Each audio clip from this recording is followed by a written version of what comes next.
후. 짧고도 강렬한 파여름과 함께 방안을 비추던 유일한 빛이 사라졌다. 칠흑 같은 어둠이 순식간에 사랑방을 집어삼켰다. 방금 전까지 눈앞에서 일렁이던 촛불의 잔상이 망막에 붉게 남았으나 그조차 이내 서늘한 어둠 속으로 녹아들었다. 정막 속에서 들려오는 것은 거칠어진 나의 숨소리와 바로 지척에서 느껴지는 형수님의 가빠진 호흡 소리뿐이었다.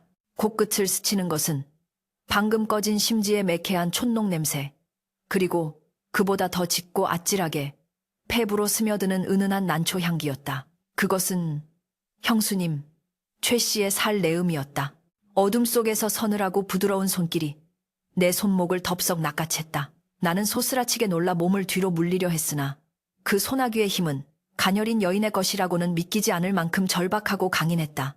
도련님, 부디 아무 말씀도 하지 마십시오. 어둠 속에서 속삭이는 형수님의 목소리는 물기에 젖어 떨리고 있었으나 그 안에는 거부할 수 없는 기이한 단호함이 서려 있었다. 심장이 흉곽을 뚫고 나올 듯 요동쳤다. 형님이 버젓이 안채에 계시는 이 야심한 시각, 사랑방을 찾은 형수님이 불을 끄고 시동생의 손목을 잡다니, 이것은 패륜인가? 아니면 내가 모르는 덫인가? 척추를 타고 오르는 서늘한 공포와 알 수 없는 열기가 뒤섞이며 내 이성을 마비시키고 있었다. 사건의 발단은 닷새 전, 내가 10년간의 개경 유학 생활을 마치고 고향인 나주로 귀향했을 때부터 이미 잉태되어 있었다. 과거에 급제하지 못한 채 낙향하는 발걸음은 천근만근 무거웠으나 고향집 대문을 들어서는 순간 느껴지던 그 묘한 위화감은 나의 패배감마저 잊게 만들었다. 소슬 대문은 여전히 위풍당당했으나 마당 구석구석에는 자풀이 무성했고 하인들의 눈빛에는 생기 대신 주눅든 기색이 역력했다. 그 중심에 나의 형님, 김태우가 있었다. 10년 만에 재회한 형님은 비단 옷을 휘감고 있었으나 그 얼굴은 술과 향락에 찌들어 검푸르게 죽어 있었고 눈동자는 탐욕으로 번들거렸다. 선우야, 공부를 다 마치지도 않고 돌아오다니 선친께서 지하에서 통곡하시겠구나. 형님의 첫마디에는 반가움 대신 비릿한 조소가 섞여 있었다. 고려의 국법은 아들과 딸, 장남과 차남을 가리지 않고 부모의 재산을 균분하여 상속하게 되어 있었다. 선친께서 남기신 막대한 전답과 노비들은 나와 형님이 마땅히 나누어 가져야 할 유산이었다. 그러나 형님의 눈빛은 명백히 말하고 있었다. 그 모든 것을 홀로 독차지하겠다는 시커먼 욕망을. 그날 밤부터 집안의 공기는 살얼음판을 걷는 듯 위태로웠다. 형님은 매일 밤 기생들을 끼고 술판을 벌였고 도박 빚쟁이들이 대문 앞을 기웃거리는 일이 다반사였다. 나는 사랑방에 틀어박혀 책을 읽으려 애썼으나 글자는 눈에 들어오지 않고 귓가에 들리는 형님의 고성방가만이 내 심사를 어지럽혔다. 그런 난장판 속에서도 형수님은 마치 진흙 속에서 피어난 연꽃처럼 고고하고 정갈한 모습을 잃지 않았다. 최씨 가문의 규수로서 덕망이 높았던 형수님은 망가져가는 집안 살림을 홀로 지탱하며 형님의 모욕적인 언사와 폭력조차 묵묵히 견뎌내고 있었다. 나는 그런 형수님을 볼 때마다 연민과 존경, 그리고 감히 품어서는 안 될 안타까움을 느끼곤 했다. 형수님은 나를 볼 때마다 도련님, 오셨습니까? 라며 정중히 고개를 숙였지만 그 눈빛 깊은 곳에는 말로 다 할 수 없는 근심과 무언가 호소하는 듯한 절박함이 일렁였다. 나는 그것이 단지 가문의 몰락을 걱정하는 안주인의 시름이라 여겼을 뿐 그 이면에 도사린 끔찍한 음모는 짐작조차 하지 못했다. 문제의 그날 밤, 밖에는 늦가을에 스산한 비가 추적추적 내리고 있었다. 빗소리에 묻혀 세상의 소음이 차단된 고요한 시간, 사랑방 문 밖에서 인기척이 들려왔다. 도련님, 주안상을 좀 봐왔습니다. 낮고 차분한 목소리, 형수님이었다. 나는 당황하여 옷매무새를 가다듬고 문을 열었다. 형수님은 소박하지만 정갈하게 차려진 술상을 들고 문지방을 넘었다. 하얀 소복 차림에 쪽진 머리, 화장기 없는 얼굴은 창백하다 못해 투명해 보였고 촛불 아래 비친 그림자는 처연하기 그지없었다. 형님께서는 아직 주무시지 않는 듯한데 어찌 형수님께서 직접? 나의 물음에 형수님은 대답 없이 그저 씁쓸한 미소만 지어 보였다. 그녀는 조용히 방 한가운데 놓인 탁자 위에 술상을 내려놓고는 맞은편에 다소곳이 앉았다. 방 안에는 타닥타닥 타들어가는 촛불 소리와 밖에서 들리는 빗소리만이 감돌았다. 숨이 막힐 듯한 침묵이었다. 형수님은 가늘고 하얀 손으로 청주가 담긴 호리병을 들어 내 앞에 놓인 잔에 술을 따랐다. 쪼르륵 맑은 술이 차오르는 소리가 유난히 크게 들렸다. 도련님, 오랜만에 오셨는데 형님과 회포도 제대로 못 푸시고 제가 대신 한 잔 올리고 싶어 왔습니다. 형수님의 목소리는 평소보다 조금 높았고 미세하게 떨리고 있었다. 나는 의아함을 느꼈다. 유교적 법도가 엄격하지 않은 고려라 할지라도 시동생의 방에 형수가 단둘이 들어와 술을 권하는 것은 예사로운 일이 아니었다. 더구나 형님은 의처증이 심해 평소에도 형수님의 거동을 감시하곤 했다. 만약 형님이 이 광경을 본다면 사단이 날 것이 분명했다. 형수님, 마음은 감사하오나 밤이 너무 늦었습니다. 형님께서 오해하실까 두렵습니다. 나는 정중히 거절의 의사를 표하며 술잔을 밀어내려 했다. 그러나 형수님의 눈빛은 집요하게 나를 응시하고 있었다. 그 눈빛은 단순한 권유가 아니라 무언가를 간절히 갈구하는 혹은 경고하는 듯한 눈빛이었다. 한 잔만, 딱 이 한 잔만 드십시오, 도련님. 이것이 제가 도련님께 올리는 처음이자 마지막 잔이 될지도 모릅니다. 알 수 없는 말이었다. 마지막이라니? 형수님의 표정은 비장하기까지 했다. 나는 거절하기 어려운 분위기에 압도되어 천천히 술잔을 들어 올렸다. 맑은 술 위로 일렁이는 촛불의 불꽃이 비쳤다. 술잔을 입으로 가져가려는 순간 형수님의 시선이 내 입술이 아닌 방문 쪽을 향해 힐끔거리는 것을 느꼈다. 그녀의 온몸이 팽팽한 활시위처럼 긴장되어 있었다. 마치 누군가가 엿듣고 있기라도 한 것처럼 나는 본능적으로 멈칫했다. 그때였다. 형수님이 갑자기 상체를 앞으로 숙이더니 내 손에 들린 술잔을 향해 다가오는 것이 아닌가. 그녀의 얼굴이 내 얼굴 바로 앞까지 다가왔다. 숨결이 닿을 만큼 가까운 거리. 나는 너무 놀라 숨조차 쉴 수 없었다. 형수님의 그윽한 눈동자가 내 눈을 똑바로 응시했다. 그리고 그녀의 입술이 열렸다. 무언가 말을 하려는 것인가? 아니면 설마 나를 유혹하려는 것인가? 온갖 생각이 머릿속을 헤집는 찰나. 형수님의 입술은 내게 닿는 대신 탁자 위에 촛불을 향했다. 훅 바람 소리와 함께 세상이 암전되었다. 시각이 차단되자 청각과 촉각이 비정상적으로 예민해졌다. 어둠 속에서 형수님이 움직이는 소리가 들렸다. 옷자락이 스치고 탁자가 덜컹거리는 소리, 그리고 곧이어 내 손목을 휘어잡는 뜨겁고 젖은 손길. 도련님, 어둠 속에서 들려오는 목소리는 더 이상 정숙한 형수님의 것이 아니었다. 그것은 죄를 짓기로 작정한 여인의 목소리처럼 들리기도 했고 죽음의 문턱에서 구조를 요청하는 비명처럼 들리기도 했다. 내 머릿속의 경고등이 미친 듯이 울려댔다. 이것은 함정이다. 형님이 밖에서 엿보고 있다가 들이닥칠 것이다. 나는 뿌리치려 했다. 소리치려 했다. 하지만 어둠 속에서 형수님의 다른 한 손이 내 입을 틀어막았다. 그리고 귓가에 들릴 듯 말 듯한 소름 끼치는 속삭임이 파고들었다. 그 말은 내가 예상했던 음탕한 유혹의 말이 아니었다. 내 등골을 얼어붙게 만드는 생존을 위한 처절한 경고였다. 이 술에는 비상이 들어 있습니다. 아주 치사량의 맹독 말입니다. 형수님의 입술에서 흘러나온 그 한마디는 내 고막을 찢고 들어와 뇌수를 얼어붙게 만들기에 충분했다. 비상이라니, 맹독이라니. 방금 전까지 내가 입에 댈 뻔했던 형수님이 그토록 간절히 권하던 그 맑은 청주가 나를 황천길로 인도할 사약이었다는 말인가. 나는 믿을 수 없는 현실에 전율하며 어둠 속에서 형수님의 눈동자를 찾으려 애썼다. 비록 빛은 사라졌으나 창호지 문 너머로 희미하게 새어들어오는 달빛과 빗물에 반사된 윤곽이 그녀의 절박한 표정을 어슴푸레하게 비추고 있었다. 형수님은 내 입을 틀어막은 손을 거두지 않은 채 다른 한 손으로 내 소매를 필사적으로 움켜쥐고 있었다. 그녀의 손은 얼음장처럼 차가웠으나 그 안에서 느껴지는 맥박은 미친 듯이 요동치고 있었다. 무슨 말씀이십니까? 누가 독을 탔단 말입니까? 나는 억눌린 목소리로 쏘아붙였으나 이미 내 마음속 깊은 곳에서는 끔찍한 정답이 떠오르고 있었다. 형수님은 대답 대신 고개를 천천히 가로저으며 검지손가락을 자신의 입술에 가져다 대었다. 그리고는 시선을 방문 쪽으로 돌렸다. 그녀의 시선을 따라 내 눈길도 방문을 향했다. 얇은 창호지 문 위로 거대한 그림자 하나가 어른거리고 있었다. 비바람 소리에 묻혀 미처 듣지 못했으나 누군가가 문 밖에 서서 숨을 죽인 채 방 안의 동태를 살피고 있음이 분명했다. 그 그림자의 주인은 너무나도 익숙한 실루엣이었다. 갓을 삐딱하게 쓰고 어깨를 구부정한 채 서 있는 모습. 바로 나의 형님 김태우였다. 순간 머릿속에서 흩어져 있던 퍼즐 조각들이 소름 끼치는 소리를 내며 하나로 맞춰졌다.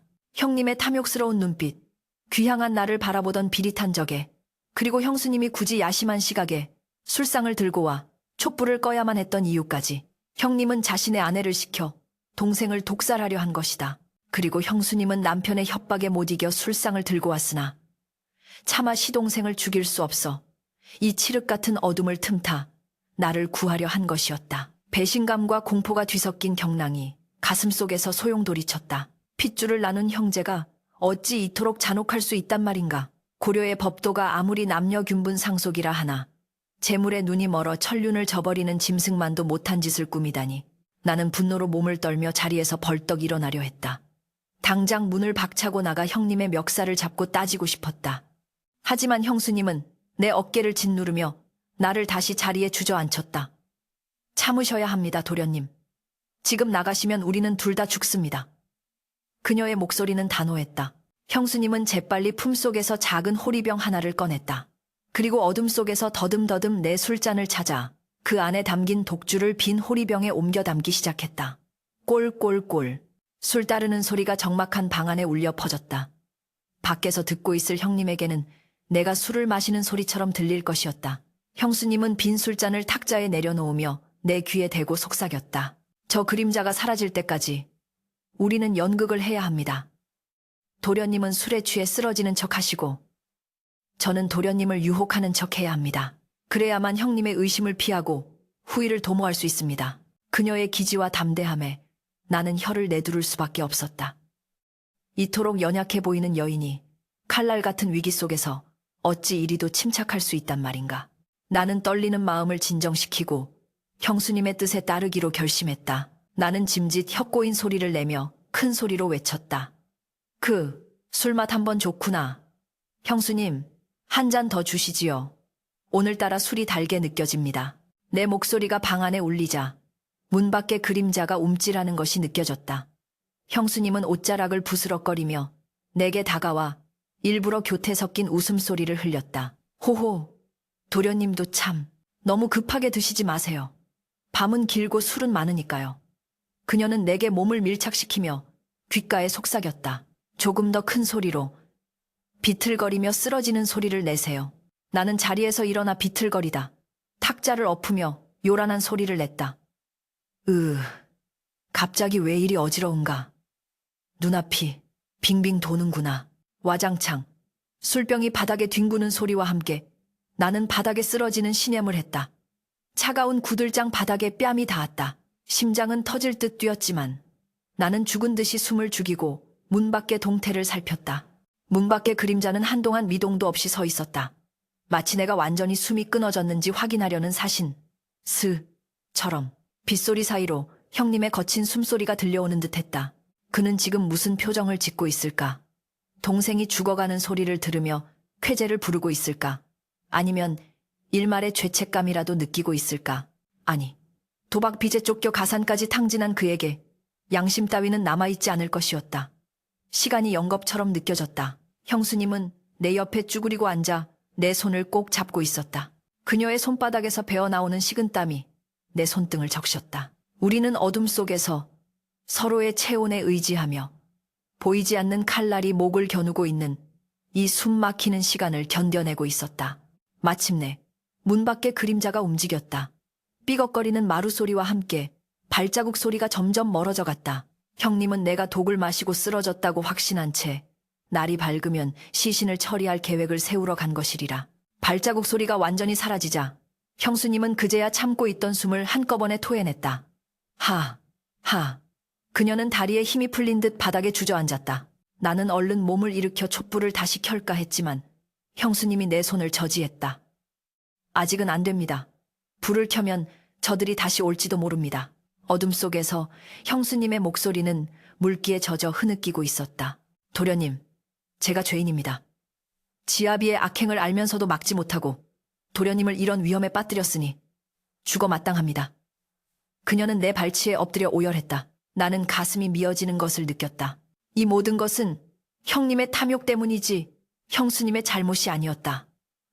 오히려 그녀는 자신의 목숨을 걸고 나를 구하지 않았는가.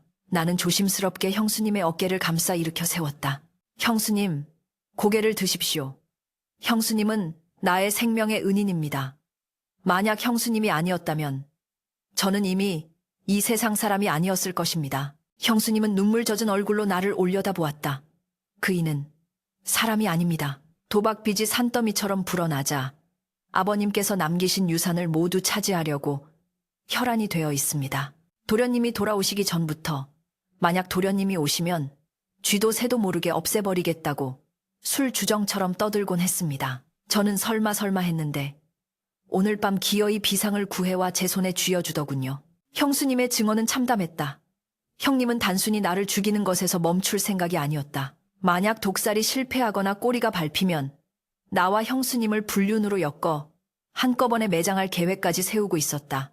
시동생과 형수가 통정했다는 누명을 씌우면 나는 유배를 가거나 죽음을 면치 못할 것이고 형수님 또한 쫓겨나거나 자결을 강요받을 것이 뻔했다. 그러면 형님은 두 사람을 동시에 제거하고 가문의 재산을 독식할 수 있는 완벽한 시나리오였다. 이대로 당하고만 있을 수는 없습니다. 내 목소리에는 서리빨 같은 냉기가 서렸다. 선비로서의 고고함 따위는 이제 사치였다.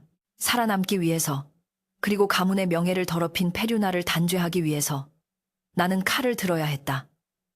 형수님, 저를 도와주시겠습니까? 우리가 살 길은 형님의 죄를 만천하에 밝히고 그 대가를 치르게 하는 것뿐입니다. 형수님은 잠시 망설이는 듯 했으나 이내 결연한 눈빛으로 고개를 끄덕였다. 제 목숨을 바쳐서라도 도련님을 지키고 더러워진 가문을 씻어내겠습니다. 이미 저는 지아비를 버린 죄인이니 더 잃을 것도 없습니다. 어둠 속에서 우리는 굳은 맹세를 나누었다. 그것은 단순한 형수와 시동생의 약속이 아니었다. 생사의 기로에 선 두 영혼이 맺은 피보다 진한 동맹이었다. 나는 형수님이 빼돌린 독주가 든 호리병을 소중히 챙겼다. 이것이 훗날 형님의 목을 겨눌 결정적인 증거가 될 것이었다. 날이 밝으면 저는 아무 일도 없었다는 듯이 일어날 것입니다. 형님은 제가 살아있는 것을 보고 혼비백산하겠지요. 그때부터가 진짜 싸움입니다. 나는 이를 악물었다. 밤새 내리던 비가 그치고 창호지 문 밖으로 희미하게 여명이 밝아오고 있었다. 폭풍 전야와도 같은 고요함 속에서 나는 밤새 겪은 공포를 가슴 깊은 곳에 묻고 차가운 이성을 날카롭게 벼리기 시작했다. 이제부터는 내가 사냥감이 아니라 사냥꾼이 되어야 했다. 형님이 쳐놓은 덫을 역이용하여 그를 파멸의 구렁텅이로 몰아넣을 차례였다. 하지만 우리는 미처 알지 못했다. 악마는 우리가 생각하는 것보다 훨씬 더 교활하고 집요하다는 것을. 형님은 독살 실패를 대비해 더욱 끔찍하고 치졸한 두 번째 덫을 이미 준비해 놓고 있었다는 사실을. 이튿날 아침, 동살이 밝아오며 밤새 세상을 뒤덮었던 어둠을 걷어냈지만 우리 가문에 들이운 검은 그림자는 오히려 더욱 짙어지고 있었다.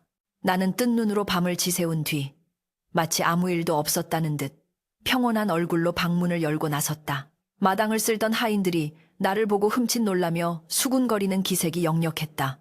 그들의 눈에는 의아함과 두려움이 서려 있었다.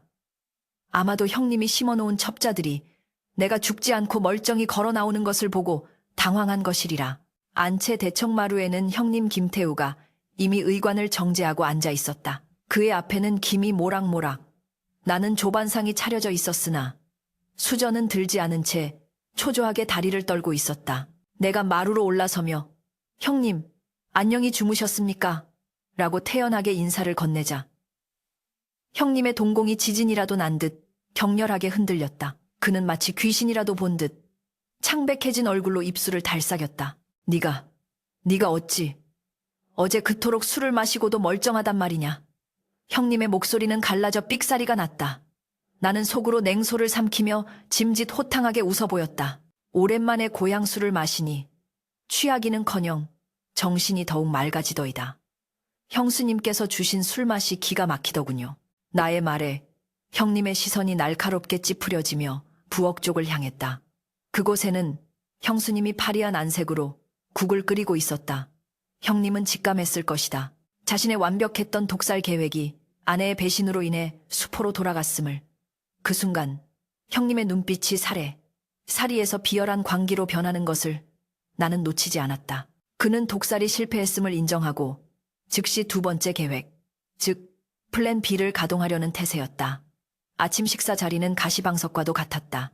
숟가락이 그릇에 부딪히는 소리조차 천둥 소리처럼 크게 들리는 정막 속에서 형님은 밥을 먹는 둥 마는 둥 하더니 대뜸 하인들을 불러 모았다. 오늘부터 사랑채 출입을 엄히 단속하라. 밤늦게 잡스러운 것들이 드나들며 가문의 기강을 어지럽히는 일이 없도록 해라. 형님은 나를 노려보며 비릿한 미소를 흘렸다. 그것은 명백히 어젯밤 형수님의 방문을 빗댄 말이었으며 동시에 집안 하인들에게 나와 형수님의 관계를 의심하게 만들려는 교묘한 언어의 덫이었다. 이미 집안에는 이상한 소문이 독버섯처럼 퍼지고 있었다. 어젯밤 작은 도련님, 방불이 꺼지고 한참 동안 안방마님이 나오지 않으셨다더라. 두 사람 사이에 묘한 기류가 흐른 지 오래다. 따위의 쑥덕거림이 내 귀에까지 들려올 지경이었다. 식사를 마친 나는 즉시 채비를 하고 집을 나섰다. 형님이 쳐놓은 불륜의 덫에 걸리지 않으려면 방어만 하고 있어서는 안 되었다. 나는 형님의 약점을 쥐고 흔들 결정적인 패가 필요했다. 나는 개경 유학 시절 알게 된 왈패 출신의 정보통, 개코를 찾기 위해 저잣거리 뒷골목으로 향했다. 나주 읍내의 뒷골목은 대낮에도 음습한 기운이 감돌았다. 도박판과 술집이 즐비한 그곳은 형님이 밤마다 드나들며 가산을 탕진한 진원지이기도 했다. 매캐한 담배 연기와 쉰 술 냄새가 진동하는 투전판을 지나 나는 구석진 국밥집에서 개코를 만날 수 있었다. 그는 나를 보자마자 킬킬거리며 이빨 빠진 미소를 지었다. 아이고, 이게 누구신가? 천하의 김진사 동생분 아니십니까? 형님 덕분에 요즘 우리네 살림이 좀 핍니다요. 그의 빈정거림 속에 형님의 타락한 행적이 고스란히 담겨 있었다. 나는 품속에서 엽전 꾸러미를 꺼내 탁자 위에 던졌다. 형님이 여기서 얼마나 잃었는지, 그리고 빚을 갚기 위해 무엇을 걸었는지 알아봐라. 하나도 빠짐없이. 개코는 엽전을 챙기며 눈을 번뜩였다. 그리고 목소리를 낮춰 충격적인 이야기를 털어놓았다. 말도 마십시오. 논밭문서 넘어간 지는 이미 오래고 며칠 전에는 급기야 그것까지 쓰셨다니까요. 그것이라니? 나의 되물음에 개코는 주위를 살피더니 내 귀에 대고 속삭였다. 신체 포기 각서 말입니다요. 이번 달 그제까지 빚을 갚지 못하면 자신의 신체 일부를 내놓거나 노비가 되어도 좋다는 각서요. 근데 더 골 때리는 건 그 보증인으로 대개 형수님과 도련님 이름을 도용했다는 겁니다. 머리끝까지 피가 솟구치는 기분이었다. 형님은 단순히 자신의 인생만 망친 것이 아니라 나와 형수님까지 시궁창으로 끌고 들어가려 했던 것이다. 도박 빚을 갚기 위해 동생을 죽여 재산을 가로채려 했고, 그것이 실패하자 이제는 우리를 팔아넘기려 하다니, 이것은 더 이상 형제간의 다툼이 아니라 악귀와의 전쟁이었다. 나는 개코에게 그 각서의 사본이나 증인을 확보해달라고 부탁한 뒤 무거운 발걸음으로 집으로 향했다. 집으로 돌아오는 길, 해는 이미 서산으로 넘어가고 있었고 땅거미가 짙게 깔리고 있었다. 대문 앞은 쥐 죽은 듯 조용했다. 그러나 그 고요함은 폭풍이 몰아치기 직전에 숨 막히는 정적과도 같았다. 내가 사랑채로 들어서려 할 때 안채 쪽에서 날카로운 비명소리가 들려왔다. 아, 나으리, 제발 이러지 마십시오. 형수님의 목소리였다. 나는 앞뒤 잴 것 없이 안채로 달려갔다. 닫힌 방문 너머로 둔탁한 타격음과 형님의 고함 소리가 새어나오고 있었다. 이 환양년이 감히 지아비를 속이고 시동생 놈이랑 놀아나? 어제 그 술에 독이 든 걸 알고 일부러 쏟았지. 내년이 짠 거지. 형님은 이미 이성을 잃고 날뛰고 있었다. 형수님을 구해야 한다는 생각에 내가 방문을 박차고 들어가려던 찰나 등 뒤에서 수십 개의 횃불이 일시에 켜지며 어둠을 밝혔다. 저놈을 잡아라! 형님의 고함 소리와 함께 매복해 있던 건장한 사내들이 나를 덮쳤다. 그들은 관아의 포졸이 아니라 형님이 사적으로 고용한 왈패들이었다. 나는 저항하려 했으나 중과부적으로 순식간에 제압당해 무릎이 꿇렸다. 안채 방문이 활짝 열리고 머리가 산발이 된 채 입가에 피를 흘리는 형수님이 끌려 나왔다. 그리고 그 뒤로 형님이 의기양양한 표정으로 걸어 나왔다. 그의 손에는 낯선 여인의 속적삼 하나가 들려 있었다. 보아라, 이 더러운 증거를. 내 동생 놈의 이불 속에서 이 계집의 속옷이 나왔다. 천하에 이런 패륜이 어디 있단 말이냐. 형님은 그 속적삼을 내 얼굴에 집어던지며 악글 썼다. 그것은 명백한 조작이었다. 내가 집을 비운 사이 형님은 내 방에 형수님의 속옷을 가져다 놓고 함정을 판 것이다. 마당에는 어느새 형님의 연락을 받고 달려온 문중의 어르신들과 마을 유지들이 혀를 차며 서 있었다. 세상에, 동생이 형수를 탐하다니. 말세로다, 말세야. 점잖은 선비인 줄 알았더니 짐승만도 못한 놈이었군. 사람들의 경멸 어린 시선과 수군거림이 화살처럼 쏟아졌다. 이것이 바로 형님의 노림수였다. 독살이 실패하자 사회적으로 매장시켜 재산을 가로채려는 수법.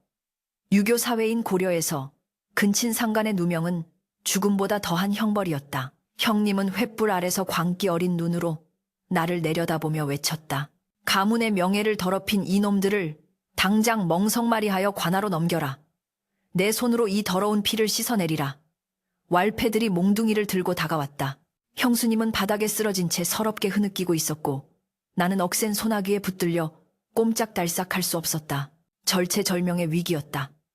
하지만 내 머릿속은 오히려 차갑게 식어가고 있었다. 형님의 이토록 허술하고 급조된 계략은 역설적으로 그가 얼마나 궁지에 몰려 있는지를 보여주는 증거였다.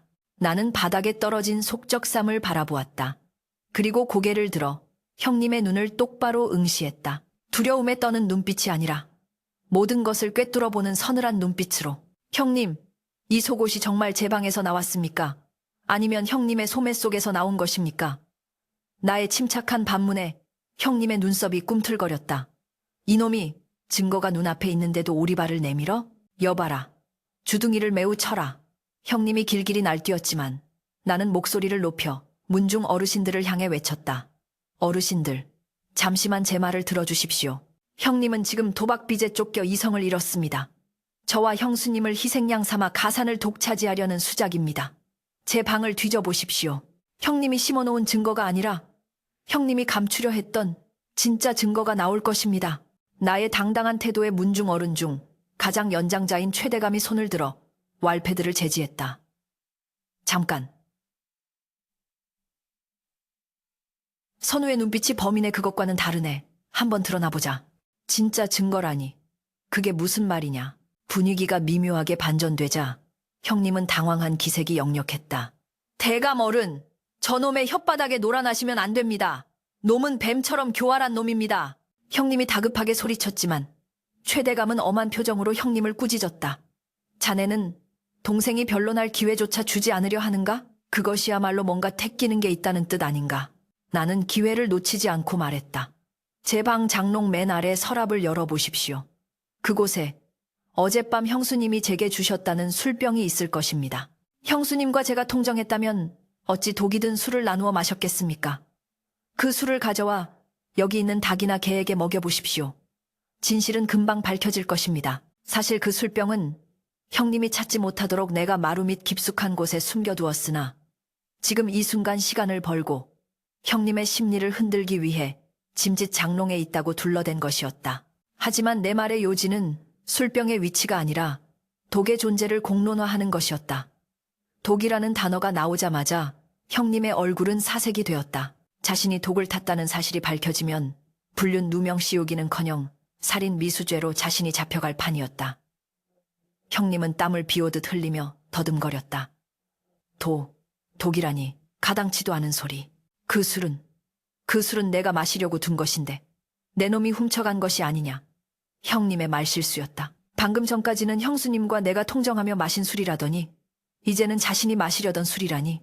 앞뒤가 맞지 않는 변명에 어르신들의 눈초리가 의심으로 변해갔다. 그때였다.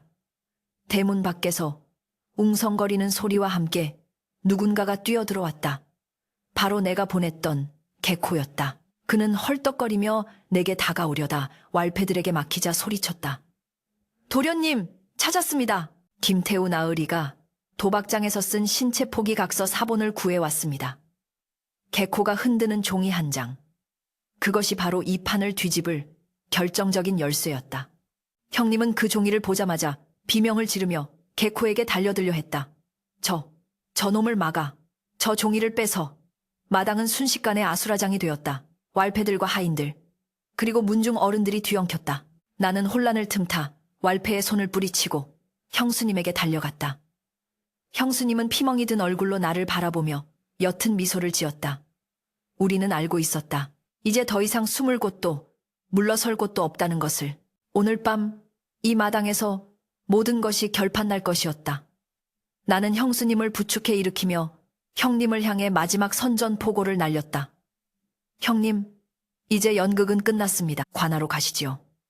누가 진짜 죄인인지 사또 앞에서 명명백백히 가려봅시다. 밤하늘을 찢을 듯한 천둥 소리가 멀리서 들려왔다. 바야흐로 거짓의 가면이 벗겨지고 진실의 칼날이 부딪힐 시간이었다. 나주 관아의 형방청 앞마당은 늦은 밤임에도 불구하고 수많은 횃불로 대낮처럼 밝았다. 붉게 일렁이는 불빛 아래 성난 군중들이 구름처럼 몰려들어 마당을 가득 메웠다. 그들의 눈동자에는 호기심과 경멸, 그리고 타인의 불행을 즐기는 잔인한 흥분이 뒤섞여 있었다. 나와 형수님은 죄인 호송용 수레가 아닌 포박된 채 거친 흙바닥에 무릎 꿇려 있었다. 등 뒤로 묶인 손목이 끊어질 듯 아파왔고 거친 모래알이 무릎을 파고들었으나 육체의 고통보다 더 견디기 힘든 것은 쏟아지는 치욕스러운 시선들이었다. 저놈이 형수를 탐한 그 패륜아라지. 양반 탈을 쓰고 어찌 짐승짓을. 군중들의 수군거림이 비수처럼 날아와 가슴에 꽂혔다. 형님, 김태우는 관아의 마루 한편에 의기양양하게 서서 마치 정의의 사도라도 된 양비통한 표정을 연기하고 있었다. 그의 곁에는 매수된 것으로 보이는 왈패들과 험상조는 표정의 포졸들이 우리를 감시하고 있었다. 잠시 후 사또 납시오 라는 우렁찬 외침과 함께 나주 목사가 관복자락을 휘날리며 대청마루에 좌정했다. 엄숙하고 서슬퍼런 공기가 장례를 압도했다. 목사는 매서운 눈초리로 우리를 내려다보며 신문봉으로 탁자를 세게 내려쳤다. 쾅!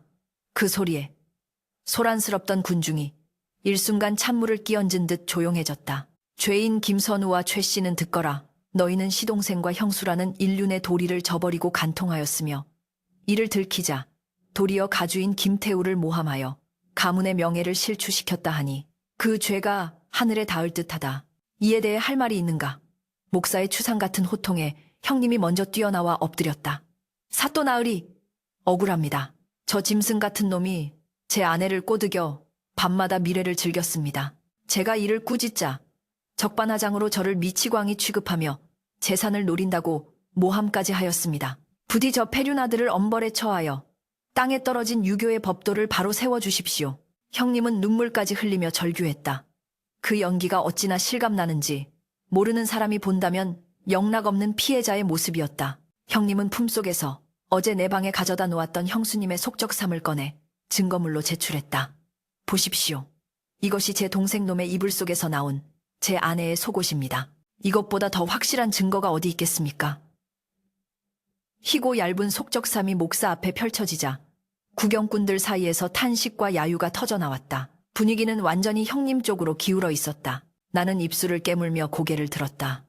지금 당장이라도 소리치고 싶었지만 흥분해서는 안 되었다. 침착해야만 이 판을 뒤집을 수 있었다. 사또, 저 속옷은 형님이 조작한 것입니다. 저는 결단코 형수님을 탐한 적이 없으며 오히려 형님이 도박빚을 갚기 위해 저를 독살하려 했고 그것이 실패하자 누명을 씌운 것입니다. 나의 항변에 목사는 미간을 찌푸리며 물었다. 독살이라. 그 말이 사실이라면 증거가 있을 터. 증거도 없이 함부로 형을 모함한다면 내 죄는 더욱 무거워질 것이다. 그때 형님이 비릿한 웃음을 감추며 손짓했다. 그러자 관아 한 구석에서 쭈뼛거리는 여종 하나가 걸어 나왔다. 우리 집 부엌 어미인 월향이었다. 형님은 그녀를 증인으로 세웠다. 월향아, 네가 본 것을 사또께 사실대로 고하거라. 월향은 내 눈을 피하며 벌벌 떨리는 목소리로 입을 열었다. 저는 보았습니다. 며칠 전 밤에 작은 도련님 방에서 마님께서 온 매무새가 흐트러진 채 나오시는 것을, 그리고 두 분이서 나으리를 쫓아낼 모의를 하는 것을 들었습니다요. 거짓이었다. 돈 몇 푼에 양심을 판 것이 분명했다. 군중들은 저런 천벌을 받을 놈들이라며 돌을 던질 기세였다. 상황은 절망적이었다. 형님은 승리를 확신한 듯 득에 양양한 표정으로 나를 내려다보았다. 목사는 신문봉을 들어 형틀을 가리켰다. 증인과 증거가 명백하다. 저들을 매우 쳐서 자백을 받아내라. 포졸들이 몽둥이를 들고 다가왔고 형수님은 공포에 질려 바들바들 떨고 있었다. 바로 그때였다. 잠깐, 멈추시오. 관아. 문 밖에서 거친 고함 소리가 들려왔다. 개코였다. 그는 포졸들에게 제지당하면서도 손에 든 종이를 높이 치켜들었다. 사또! 여기 김태우가 쓴 진짜 증거가 있습니다. 사람을 죽이려 한 것도 모자라 자기 동생과 아내를 노비로 팔아넘기려 한 각서입니다요. 개코의 등장에 장내는 다시 술렁거렸다. 나는 마지막 힘을 짜내어 외쳤다. 사또, 저 자를 들여보내주십시오. 저것이야말로 형님이 왜 저를 죽이려 했는지, 왜 이런 연극을 꾸몄는지 설명해줄 유일한 열쇠입니다. 목사는 잠시 고민하다가 고개를 끄덕였다. 드려라. 개코가 숨을 헐떡이며 마당으로 들어와 무릎을 꿇고 종이를 바쳤다. 목사가 서기를 시켜 그 내용을 낭독하게 했다. 나 김태우는 도박빚 1000냥을 갚지 못할 시 가문의 전답은 물론이거니와 본인의 신체를 포기하며 동생 김선우와 처최 씨를 채권자에게 노비로 양도할 것을 서약한다. 낭독이 이어질수록 장내는 찬물을 끼얹은 듯 고요해졌고 사람들의 표정은 경악으로 물들었다. 형님의 얼굴은 순식간에 흑빛으로 변했다. 그는 다급하게 외쳤다. 거짓입니다. 저놈이 내 도장을 훔쳐 위조한 문서입니다. 내가 미치지 않고서야 어찌 양반의 신분으로 그런 각서를 쓴단 말입니까? 형님은 끝까지 발뺌하며 개코에게 달려들려 했으나 포졸들에게 제지당했다. 목사의 눈빛이 매서워졌다. 위조인지 아닌지는 필적을 대조해보면 알 것이다. 허나 이것만으로는 네가 동생을 독살하려 했다는 증거가 되지 않는다. 김선우, 네가 말한 독살의 증거는 어디 있느냐? 가장 중요한 순간이 왔다. 나는 옆에 꿇어앉은 형수님을 바라보았다. 형수님은 헝클어진 머리카락 사이로 결연한 눈빛을 빛내며 품속 깊이 감춰두었던 호리병을 꺼내들었다. 그녀의 손은 더 이상 떨리지 않았다. 사또, 여기 그 증거가 있습니다.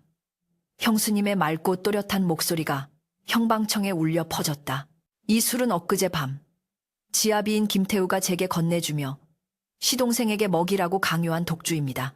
저는 차마 천륜을 어길 수 없어 술을 따르는 척하며 제 소매 속에 숨겼고 도련님을 살리기 위해 거짓으로 통정한 척 연기를 하였습니다. 형수님은 호리병을 두 손으로 받쳐들고 목사 앞으로 나아갔다. 형님은 사색이 되어 소리쳤다. 전연이 미쳤다. 그건 그냥 청주다. 내년이 독을 탔겠지. 그의 발악은 오히려 자신의 불안을 증명하는 꼴이었다. 목사는 관아의 의원에게 술을 검사하라 명했다. 늙은 의원이 다가와 호리병의 뚜껑을 열고 은비녀를 꺼내 술 속에 담갔다. 모든 사람의 시선이 그 작은 은비녀 끝에 집중되었다. 숨 막히는 긴장감이 감돌았다.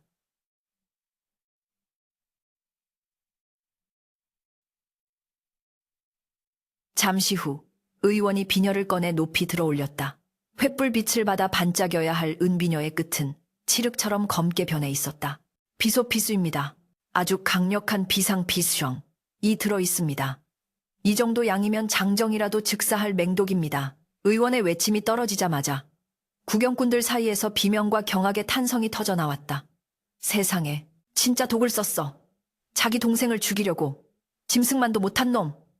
여론은 순식간에 뒤집혔다. 형님을 옹호하던 눈빛들은 이제 혐오와 분노로 바뀌어 그를 쏘아보고 있었다. 나는 묶인 몸을 일으켜 세우며 형님을 향해 사자후를 토했다. 보아라 형님. 이것이 형님이 그토록 감추려 했던 진실이다. 도박에 미쳐 부모가 물려준 재산을 탕진하고 그것도 모자라 혈육을 죽이고 아내를 팔아넘기려 했던 형님의 추악한 민낯이 바로 저 검게 변한 은비녀다. 나의 일갈의 형님은 다리가 풀린 듯 주저앉았다. 그는 더 이상 변명할 말을 찾지 못한 채 턱을 덜덜 떨며 뒤로 물러났다. 목사는 대노하여 자리에서 벌떡 일어났다. 내 이놈 김태우, 양반의 탈을 쓰고 어찌 그리도 악랄할 수 있단 말이냐?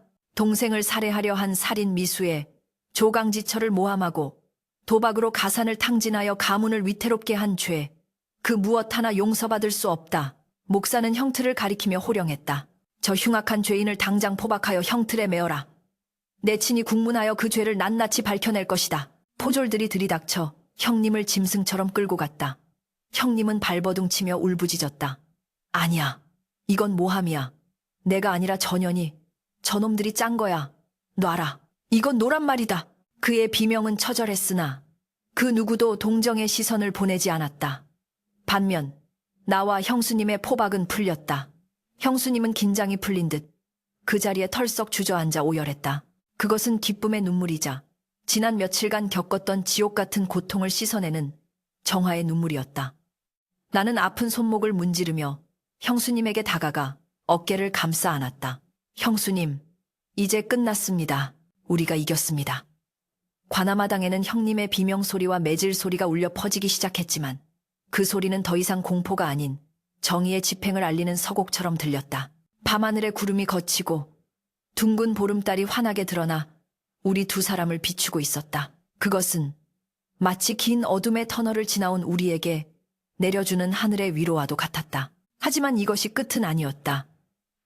형님은 죗값을 치르겠지만 망가진 가문과 상처 입은 마음을 추스르는 일은 온전히 남겨진 자들의 몫이었다. 나는 피투성이가 되어 형틀에 매달린 형님을 마지막으로 바라보았다.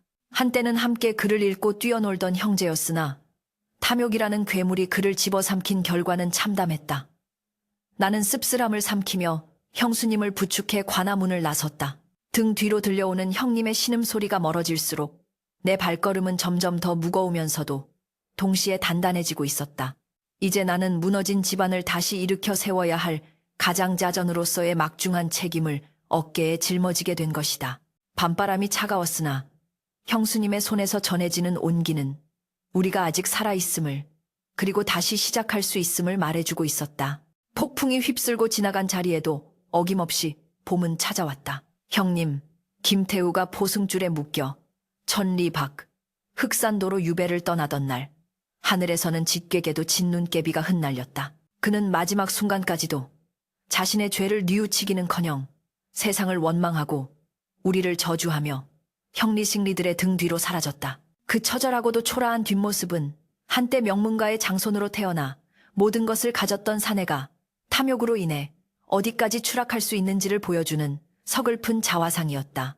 형님이 떠난 후 남겨진 기와집은 마치 주인 잃은 무덤처럼 적막강산이었다. 고가는 텅 비어 쥐들이 주인 노릇을 하고 있었고 담벼락은 여기저기 허물어져 있었다. 하지만 나와 형수님에게 그 폐허는 절망이 아닌 새로운 시작을 알리는 빈 도화지와도 같았다. 우리는 묵묵히 그리고 치열하게 무너진 가문을 다시 일으켜 세우기 시작했다. 나는 과거 공부를 위해 잡았던 붓 대신 호미와 장부를 들었다. 선비의 체면 따위는 중요하지 않았다. 개코를 통해 알아낸 형님의 빚쟁이들을 일일이 찾아가 남은 가재도구와 폐물을 팔아 원금의 일부를 갚고 나머지는 기한을 유예받았다. 나의 진심 어린 호소와 달라진 가장의 모습에 빚쟁이들도 하나둘 마음을 돌렸다. 형수님, 최 씨는 안주인으로서의 기품을 잃지 않으면서도 가장 낮은 곳에서 헌신했다. 그녀는 비단 옷을 벗고 무명옷으로 갈아입은 뒤 직접 물레를 돌리고 텃밭을 일구었다. 밤이면 호롱불 아래서 택바느질을 하며 한 푼이라도 더 모으려 애썼다. 도련님, 아니, 이제는 가장이 되셨으니 대주다주 어른이라 불러야겠지요. 힘드시겠지만 조금만 더 견딥시다. 뿌리가 깊은 나무는 바람에 흔들리지 않는 법이라 했습니다.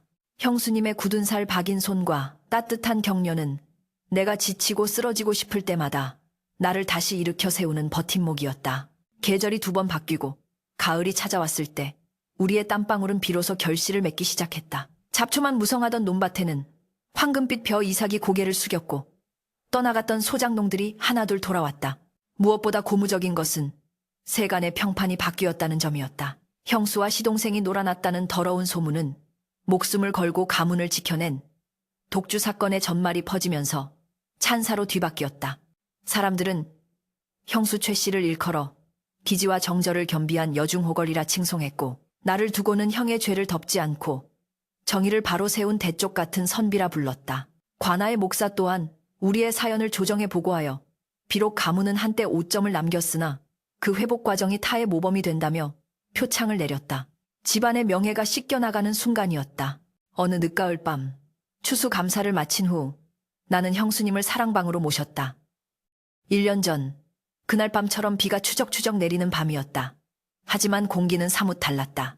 그때는 죽음의 공포와 비릿한 음모가 감돌았지만 지금은 구수한 맵쌀밥 짓는 냄새와 따뜻한 온기가 방 안을 채우고 있었다. 나는 정갈하게 차려진 다과상을 사이에 두고 형수님과 마주 앉았다.